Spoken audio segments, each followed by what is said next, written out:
अस्सलाम वालेकुम। मेरा नाम है दानिश मकसूद और आप देख रहे हैं मेरा YouTube channel Dawn News editorials. आज है 22 जुलाई 2020 और आज मैं आपसे डॉन एडिटोरियल का जो समरी शेयर कर रहा हूँ वो है सुप्रीम कोर्ट्स डिनाउंसिएशन ऑफ नैब। यानी कि इसमें यह है सुप्रीम कोर्ट ने शदीद अंदाज में तनकीद की है कि जिस तरह वर्किंग कर रहा है नैब का इदारा हमारा, तो उस वाले से एडिटोरियल है। पहले कुछ 5-6 अल्फाज जो है उसके मैं आपको मीनिंग्स करा दूँगा और उसके बाद मैं आपको इस एडिटोरियल की समरी उसके बाद शेयर करता हूँ। ठीक है, अच्छा।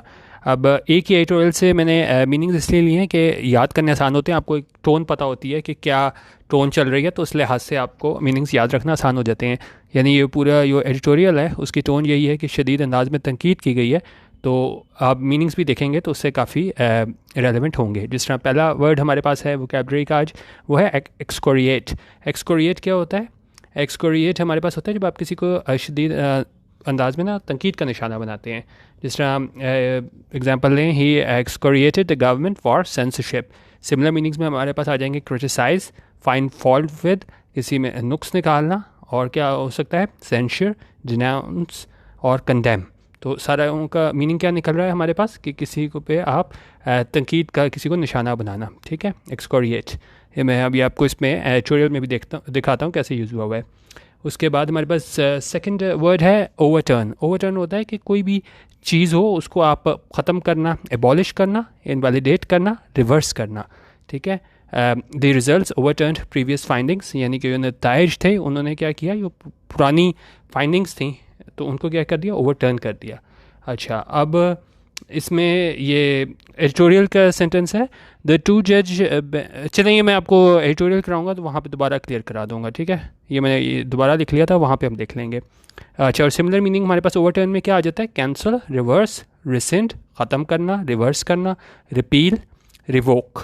ठीक है, तीसरा वर्ड हमारे पास है इनकारसरेट। इनकारसरेट होता है आप जब किसी को ना इम्प्रिजन कर दो, कन्फाइन कर दो, जेल में डाल दो ना, तो इनकारसरेट हो जाता है। जिस तरह मैनी आर इनकारसरेटेड फॉर प्रॉपर्टी, यानी कि काफ़ी लोगों को जेल में डाल दिया गया, किस वजह से, फॉर प्रॉपर्टी ऑफेंसेस, इनकी वजह से मैनी आर इनकारसरेटेड। और इनकारसरेट का हमारे पास जो है वो सिमिलर मीनिंग हमारे पास कौन सा हो जाता है, in prison, put in prison, किसी को जेल में डालना, सेंड टू प्रिजन। तो ये सारे हमारे पास क्या आ जाते हैं, lockup, take into custody, jail, ये आ जाता है। इनकारसरेट जो है उसके सिमिलर मीनिंग्स आ जाते हैं हमारे पास। चौथा वर्ड हमारे पास है रिकैल्सिट्रेंट। इसका क्या मीनिंग होता है कि कोई शख्स जो है वो आपकी बात ना मान रहा हो ना, बिल्कुल आप बात मानने की मूड में ना हो, ऐसा उसका रवैया हो, तो उसको हम बोलते हैं रिकैल्सिट्रेंट। और इसका आप सेंटेंस देखें क्या लिखा हुआ है, अ क्लास ऑफ रिकैल्सिट्रेंट 15-year-olds। ठीक है, यानी कि जो 15-year-olds जो हैं वो आपकी बात ना सुन रहे हो ना, अनरिस्पॉन्सिव हो, तो वहाँ पे ऐसे जिन लोगों का रवैया होता है उनके लिए हम रिकैल्सिट्रेंट का वर्ड यूज़ करते हैं। और सिमिलर मीनिंग्स देखें, अनकोऑपरेटिव, ऑब्स्टिनेटली डिसोबीडियंट, इंट्रैक्टेबल, अनमैनेजेबल। अच्छा, फ्लिम्जी। फ्लिम्जी हमारे पास काफ़ी उसमें अगर आप देखें लीगल प्रोसीडिंग्स में काफ़ी यूज़ होता है फ्लिम्जी, ख़ासतौर पे एविडेंस के लिए, कि अगर कोई एविडेंस जो है वो ज़्यादा मतलब कमज़ोर हो, यानी कि आप जिसकी बेस पे आप अपना केस ना बिल्ड कर सकें, तो उसको हम फ्लिम्जी बोलते हैं। जिस तरह हम एग्जांपल देंगे, the definition of flimsy is something which is lacking in strength और थिन एंड इजीली ब्रोकन, यानी वो पायदार ना हो, ठोस, जिससे हम कहते हैं ना सबूत, वो ना हो, तो हम कहते हैं कि जी फ्लिम्जी एविडेंस की बुनियाद पे जो है ना वो फैसला नहीं होना चाहिए जब तक आपके पास मुकम्मल ठोस सबूत किसी चीज़ के ना हों। तो ठीक है, ये भी हम एडिटोरियल में देखेंगे, सारा क्लियर हो जाएगा। Trash out. थ्रैश आउट क्या होता है कि if people thrash out something such as plan और एग्रीमेंट, जब आप कोई थ्रैश आउट करते हो कोई भी चीज़, कोई प्लान या एग्रीमेंट, और फिर आप उसके बारे में कुछ चीज़ डिसाइड करते हो, कोई फैसला लेते हो, बहुत ज़्यादा डिस्कशन करने के बाद, बातचीत करने के बाद ना, तो आप कहते हो हमने बातचीत करके, थ्रैश आउट करके ना कोई एक चीज़ पे हमने क्या एग्री कर लिया है। और एग्जांपल देखें, the foreign ministers have thrashed out a suitable compromise formula. अच्छा, अब एडिटोरियल की मैं आपको समरी दे दूं। सुप्रीम कोर्ट्स डिनाउंसिएशन ऑफ नैब, आप सुप्रीम कोर्ट की जानिब से जो है ना बिल्कुल पब्लिकली क्या किया गया है, इसको क्रिटिसाइज़ किया गया है, कंडेम किया गया है। किसकी जानिब से? नैब को।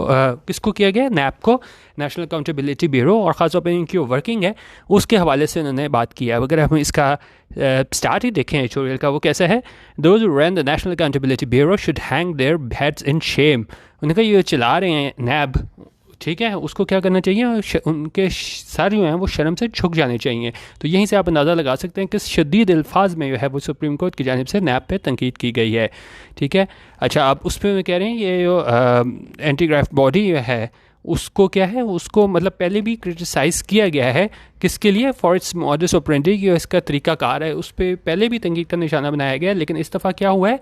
इस दफ़ा supreme court has excoriated its workings as being patently unlawful, unjust and in furtherance of a political agenda।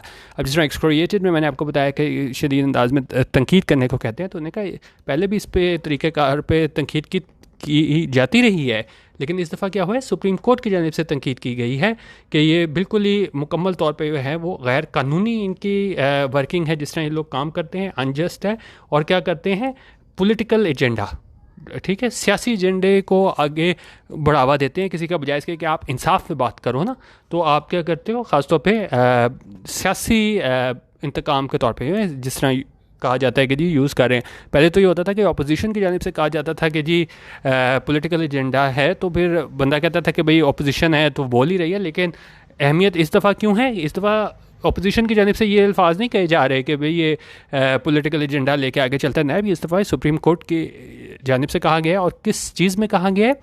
Authored by Justice Maqbool, the 87-page judgment in the Paragon City case describes the matter as a classic example of trampling of fundamental rights, unlawful deprivation of freedom and liberty, and a complete disregard for human dignity as guaranteed by the Constitution।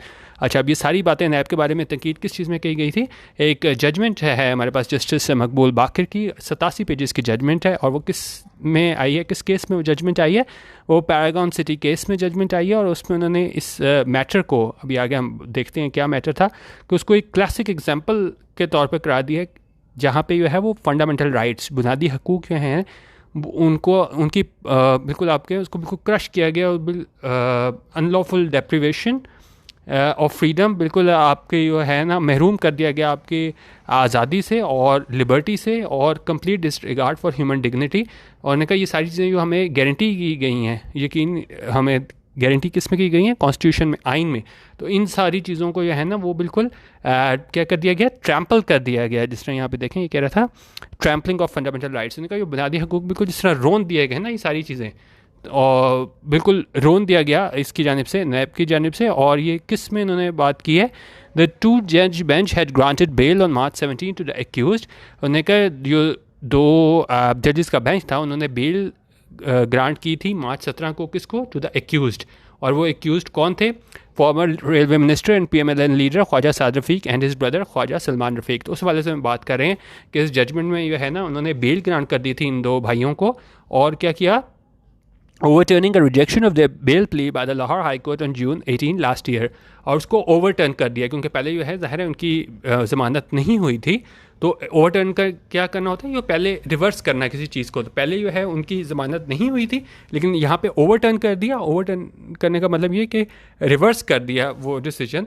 तो अब इधर इसको ज़मानत दे दी, ठीक है। Overturning a rejection of the bell plea by the Lahore high court on June 18 last year. तो 18 जून को यह है ना पिछले साल इनकी दरख्वास्त थी ज़मानत की, वो मनसूख हुई थी। लेकिन सुप्रीम कोर्ट ने ओवरटर्न करते हुए डिसीजन इनको उस पर क्या किया? बेल ग्रांट कर दी।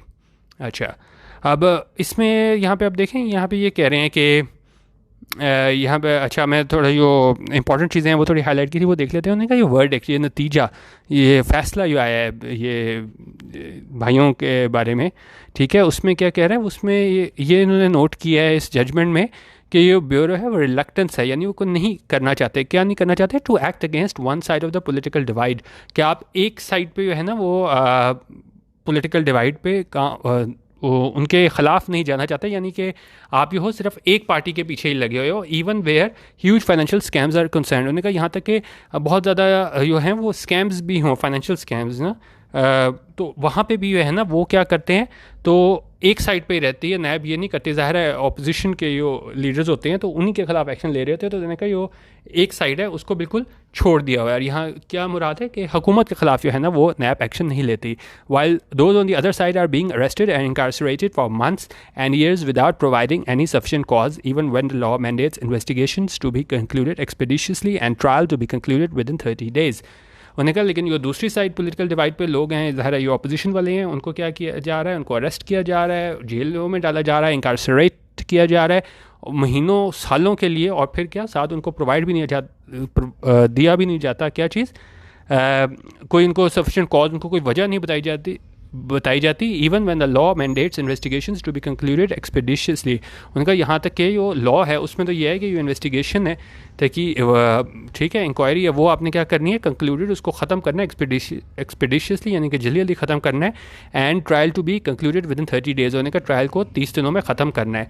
लेकिन यहाँ पे उस जजमेंट में ये कहा गया है जनरल बाकर की कि भाई सिर्फ पॉलिटिकल डिवाइड के एक तरफ के जो लोग हैं ना उनके पीछे नैब जाती है, अपोजिशन वाले, और हुकूमत के लोगों को छोड़ देती है। बेशक उनके ख़िलाफ़ जो है वो बहुत ज़्यादा फाइनेंशियल स्कैम्स के केसेस भी हों, तो सिर्फ उन्होंने कहा आप सिलेक्टेड जो है ना वो इंसाफ करने की कोशिश कर रहे हो, एहतसाब करने की कोशिश कर रहे हो, ठीक है। अच्छा, और उसमें हम देख लेते हैं, अब ये सारी चीज़ें उन्होंने बयान करने के बाद आप इसको पढ़ लीजिएगा सारी चीज़ें। उसमें उन्होंने आगे क्या बताया है कि उन्होंने कहा सुप्रीम कोर्ट के फैसले में कहा गया है कि जो नैब के एक्शंस हैं वो क्या करते हैं, उस प्रिंसिपल की नफ़ी करते हैं जिसमें क्या चीज़ है कि इनोसेंट अंटिल प्रूवन गिल्टी, के जब तक आप गिल्टी साबित ना हो जाओ ना तब तक आप मासूम होते हो। लेकिन यहाँ पे उन्होंने कहा है कि वो अपनी क्या आर्बिट्रेरी पावर्स यूज़ करते हैं, और उससे पहले ही फ़ैसला आने से पहले ही आप अपना फ़ैसला सुना देते हैं, बजाय इसके कि वो इंतज़ार करें कि तहकीक मुकम्मल हो जाए और वो गिल्टी साबित हो तो फिर उसको आप मुजरिम करार दो, ठीक है। Which is included in the UN charter of human rights. उन्होंने कहा UN charter of human rights का भी ये प्रिंसिपल है कि जी आप इनोसेंट होते हो जब तक आप गिल्टी प्रूव ना हो जाओ, लेकिन उन्होंने कहा नैब जो है ना इस प्रिंसिपल को वायलेट कर रही है, ठीक है। अच्छा, और किस तरह कर रही है, उन्होंने कहा ये ब्यूरो के चेयरमैन हैं, उनकी जो पावर्स हैं कि आप किसी भी को भी ना आर्बिट्रेरली कैरी आउट कर लो, अरेस्ट कर लो, गिरफ्तार कर लो, have prove the convenience stick with which to beat the opposition and the odd recalcitrant journalist. तो उन्होंने कहा ये जो इख्तियारात हैं कि आप किसी को भी अरेस्ट कर लो, ये चेयरमैन के पास जो इख्तियारात हैं उससे क्या होता है, तो वो यूज़ करते हैं अपोजिशन के ख़िलाफ़ भी, और किसके ख़िलाफ़, कोई एक ऐसे जर्नलिस्ट के लिए भी जो क्या उनकी बात मान नहीं रहा होता। जिस तरह मैंने आपको रिकैल्सिट्रेंट का बताया था कि ऐसे शख्स जो क्या है वो आपकी बात ना मान रहा हो ना, तो वो उसको रिकैल्सिट्रेंट बोलते हैं। अच्छा, और साथ में क्या कह रहे हैं, अच्छा, और साथ इन्होंने फ्लिम्जी की बात की थी। अगर हम फ्लिम्जी को भी देख लें, हमने ऊपर मैंने आपसे डील किया बताया था कि जी फ्लिम्जी एविडेंस का मतलब होता है कि ऐसा एविडेंस जो कि बहुत कमज़ोर हो। तो उन्होंने कहा taking an individual into custody, उन्होंने कहा आप किसी एक इनफरादी शख्स को कस्टडी में लो, किस चीज़ पे, किन इल्ज़ामात पे, करप्शन के, और keeping him there is a sure fire way of destroying his reputation. और ये क्या तरीका है कि जब ज़ाहिर आप उसको गिरफ्तार कर ले तो उसकी रेपुटेशन ख़राब हो जाती है, कहाँ पे, in the court of public opinion, क्योंकि ज़ाहिर है एक दफ़ा जो नैब की कस्टडी में आ जाता है बंदा तो लोगों की राय उसके बारे में बिल्कुल चेंज हो जाती है, उसकी रेपुटेशन बिल्कुल ख़त्म हो जाती है, even when evidence is flimsy और नॉन एक्सिस्टेंस। उन्होंने कहा नैब जो है वो तब भी लोगों को पकड़ लेती है जब क्या है, एविडेंस क्या होता है, फ्लिम्जी होता है, यानी कि बहुत कमज़ोर होता है। कोई ये नहीं कि बिल्कुल आप कहें जी शॉर्ट हमें सबूत मिल गए हैं। तो उन्होंने कहा फ्लिम्जी एविडेंस पे भी है ना वो क्या फ्लिम्जी एविडेंस या बिल्कुल या हो मौजूद ही ना हो, नॉन एग्जिस्टेंट, तो उस पर भी है ना नैब अपनी कार्रवाई कर लेती है। बेसिकली एक तरीके से उन्होंने बताया हुआ है कि क्या क्या गलत काम करती है नैब कि उनके पास कोई एविडेंस ना हो, फ्लिम्सी हो या नॉन एग्जिस्टेंट हो, तब भी पकड़ लेती है। फिर नैब के चेयरमैन के पास आर्बिट्रेरी पावर्स हैं कि किस तरीके से वो इसको गलत इस्तेमाल करते हैं पॉलिटिकल एजेंडा के तौर पे, ठीक है। तो ये बताया हुआ है। अब ये सारी चीज़ें बताने के बाद यहाँ पे अगर हम देखें तो कह रहे हैं कि यो सुप्रीम कोर्ट ने जिस तरीके से बताया है कि नैब गलत काम कर रहा है, तो उन्होंने कहा अब यहाँ पे वक्त आ गया है कि गवर्नमेंट क्या करे, must sit with the opposition, कि गवर्नमेंट बैठे अपोजिशन के साथ and trash out new accountability legislation, और फिर थ्रैश आउट करे यानी मिल बैठ के आप एक बनाएं, एक नई अकाउंटेबिलिटी लेजिस्लेशन, एहतसाब के लिए एक नया कानून बनाएं, one that actually serves the end of justice. उन्होंने कहा वाकई एक वो ऐसा कानून हो जो उसके इंसाफ के तकाजे पूरे करे, क्योंकि यहाँ पे तो उन्होंने एक एक करके गिना दिया है कि किस किस तरह यो ट्रैम्पल किया जा रहा है हमारे बुनियादी कॉन्स्टिट्यूशनल राइट्स को। और बिल्कुल जो एक प्रिंसिपल है हमारे पास कि जी है, जब तक आप गिल्टी साबित ना हो तो आप तब तक इनोसेंट होते हैं, और ये आर्बिट्रेरी पावर्स जो यूज़ की जा रही हैं। तो उन्होंने कहा ये सारी चीज़ें जो ख़राबी हैं नैब के मौजूदा लॉ में, तो उन्होंने कहा वो वक्त आ गया है कि हुकूमत और अपोजिशन बैठे थ्रैश आउट करे एक नया लॉ एहतसाब के हवाले से, ताकि जो है इंसाफ के तकाजे पूरे हों। और जो तनकीद की जाती है हमारे पास, क्योंकि जो भी पार्टी हुकूमत में हो और नैब कोई केसेस स्टार्ट करती है तो इल्ज़ाम यही लगता है कि भाई अब जो है वो पॉलिटिकली हमें क्या विक्टिमाइज़ किया जा रहा है। लेकिन इस दफ़ा फ़र्क क्या है, ये इल्ज़ामात जो हैं सारे वो अपोजिशन की जानिब से नहीं लगे हैं, ये इल्ज़ामात लगे हैं सुप्रीम कोर्ट की जानिब से। 87 पेजेस की एक जजमेंट आई है जिसमें इन सारे पहलुओं को जो है वो जायज़ा लिया गया है। तो उनका वक्त आ गया है कि आप इसमें लॉ में तब्दीली लाएँ और इंसाफ के तकाजे पूरे करें। ठीक है, आप यूट्यूब में मेरा चैनल जो है डॉन न्यूज़ एडिटोरियल्स, वो ज़रूर सब्सक्राइब कर लीजिएगा। वीडियो देखने का बहुत शुक्रिया।